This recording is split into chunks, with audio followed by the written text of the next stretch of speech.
Take a slow breath in and let it go. You've been doing so much lately, maybe too much. Your days blur together, emails, deadlines, messages, calls. You wake up already thinking about what you didn't finish yesterday and go to sleep planning tomorrow. And somewhere between all that doing, you start to disappear.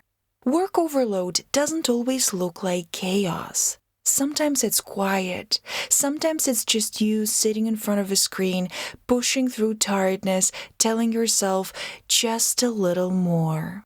But here's the truth. You're not a machine. You were never meant to run endlessly. Even the most dedicated people need to rest, to step back, to breathe.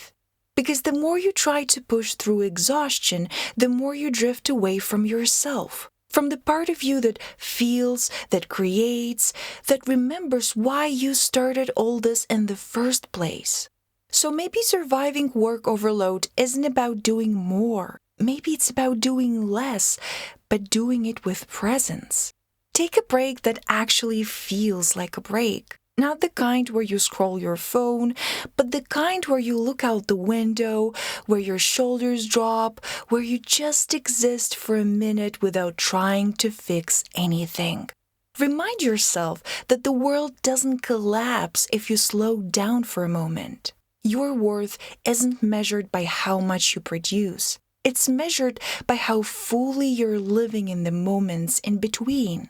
When you give yourself permission to pause, something shifts. Your thoughts start to clear, your body softens, and slowly you start to hear your own voice again, the one that's been drowned out by deadlines and noise.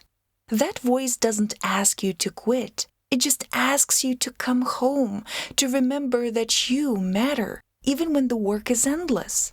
So take one deep breath, and this time, don't rush back to the task list. Let yourself rest here in the space between effort and ease. Because surviving work overload isn't about keeping up. It's about remembering who you are when you finally slow down. And that, my friend, is how you find yourself again.